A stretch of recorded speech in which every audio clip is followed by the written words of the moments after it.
दो तीन बात आपसे करना है विशेष रूप से।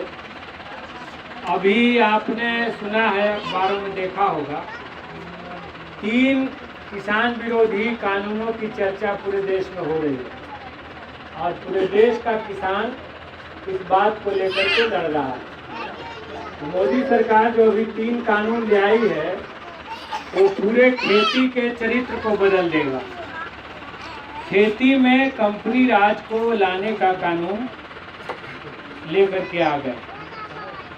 आप देख रहे हैं कि रोज वो सरकारी कंपनी बेच रहे हैं। कंपनियां वर्षों की तपस्या के बाद बनी थी। किसानों से जमीन अधिग्रहण हुआ था, बड़ी बड़ी बिल्डिंगें बनी, ऑफिसरों की, कर्मचारियों की कंपटीशन से बहाली हुई, सिलेक्शन हुआ, उनकी ट्रेनिंग हुई, मशीनें खरीदी गई।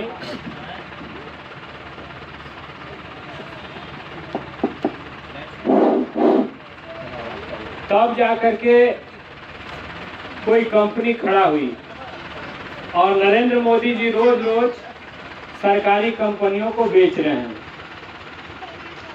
वो कहते हैं कि नालायक पूत होता है जो बाप दादा की संपत्ति को बेचता है।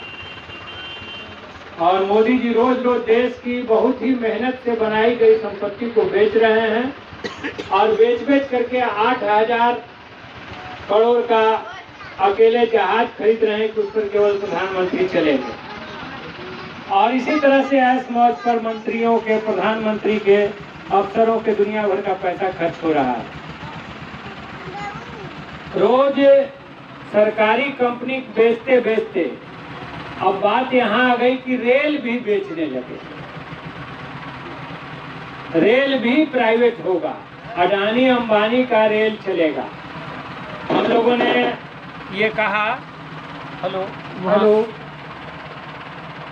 हम लोगों ने ये कहा कि अगर अंबानी अडानी का रेल चलाना है तो उनसे कहिए कि पहले वो जमीन अधिग्रहण करें, फिर रेल पटरी बिछावें और उसके बाद तब अपनी रेल दौड़ाएं। हमारी जमीन पर हमारे मजदूरों की मेहनत की कमाई पर जो रेल पटरी बना उस पर केवल रेल दौड़ा करके माल नहीं चावने का उपाय करें। लेकिन मोदी जी ये कर रहे हैं और कंपनी बेचते बेचते ये सरकारी कंपनियां नौजवानों को बड़े पैमाने पर रोजगार भी देती थी। हर वर्ष रेलवे सेवा भर्ती बोर्ड के जरिए हजारों लाखों की बहालियां होती थी, ग्रुप डी में, ग्रुप सी में, अन्य पदों पर। आज देश में और बिहार में खास तौर से पढ़े लिखे लड़के लड़कियों का भविष्य अंधकारमय है। उनके सपने तबाह हो गए हैं। क्या वो करेंगे ये निश्चित नहीं है। पहले देश का किसान कर्जा में डूब करके खेती के घाटे में रहने की वजह से आत्महत्या कर रहा था। हम लोगों ने देश भर में एक आंदोलन खड़ा किया, उसकी भी चर्चा हम करेंगे। और अभी इस देश में नौजवानों के आत्महत्या की दर किसानों से ज्यादा हो गई, ये सरकारी आंकड़े बता रहे हैं। तो जिस देश का युवा आत्महत्या करने लगे तो युवा ही तो भविष्य है। देश का भविष्य युवा, और युवाओं के सपने को खंडित कर दिया गया है, खत्म कर दिया गया है। रोजगार के सारे अवसर छीन लिए गए हैं। अब देश की सबसे बड़ी कुर्सी पर बैठा हुआ आदमी मजाक करता है कि नौजवानों को पकौड़ा बेच के रोजगार करना है, खिलौना बेच के रोजगार करना है। तो ये मजाक है, भद्दा मजाक है। इस चुनाव में इसका जवाब बिहार मांग रहा है, बिहार के नौजवान मांग रहे हैं और इसका जवाब वो लेके रहेंगे, वो लेके रहेंगे। तो मैं यही कह रहा हूँ कि सरकारी कंपनियां केवल विकास का माध्यम नहीं थी, रोजगार का भी बड़ा प्रबंध करती थी। रेलवे रोजगार का भी बड़ा प्रबंध करता था और उस रेलवे को प्राइवेट करने के बाद आरक्षण भी खत्म, नौकरियां भी खत्म। अब वो बेचते बेचते खेती बेचने पर आ गए। अब खेती में भी कंपनी राज आ रहा है। अंबानी अडानी खेती करेंगे, खाद्यान्न के व्यापार पर खेती पर सब पर उनका वर्चस्व बनाने के लिए कानून पार्लियामेंट में पास कर दिया गया। और किसानों के खिलाफ कोरोना काल में ये कानून पास करने में आप जान लीजिए कितनी बड़ी धांधली हुई है। लोकसभा में तो इनका बहुमत था, लेकिन राज्यसभा में इनका बहुमत नहीं था। तो उसमें क्या किया, ये जो जनता दल यू के नीतीश बाबू के नए नए चुने गए राज्यसभा के सांसद हरिवंश, ये सभापति की कुर्सी पर थे।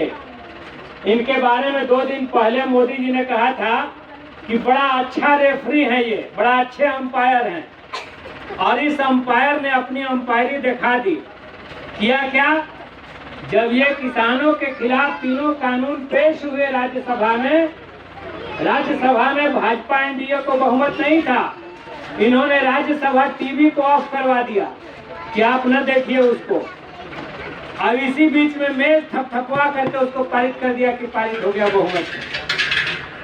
लोगों ने वोट के विभाजन का मांग किया तो वोट का विभाजन नहीं हुआ। तो किसानों पर हमला करने के लिए लोकतंत्र की हत्या की गई, बहुमत की हत्या की गई और अल्पमत के निर्णय को देश पर थोप दिया गया। ये बात आप जाने। पहला कानून है, पहले से 40 फसलों का न्यूनतम समर्थन मूल्य घोषणा करने की परिपाटी थी। आपको अगर मेरा YouTube चैनल पसंद आया हो तो आप उसको लाइक, शेयर और सब्सक्राइब ज़रूर करें, ताकि हम सब दिन का एक नया जो भी अपडेट हो वो आप तक पहुंच सके।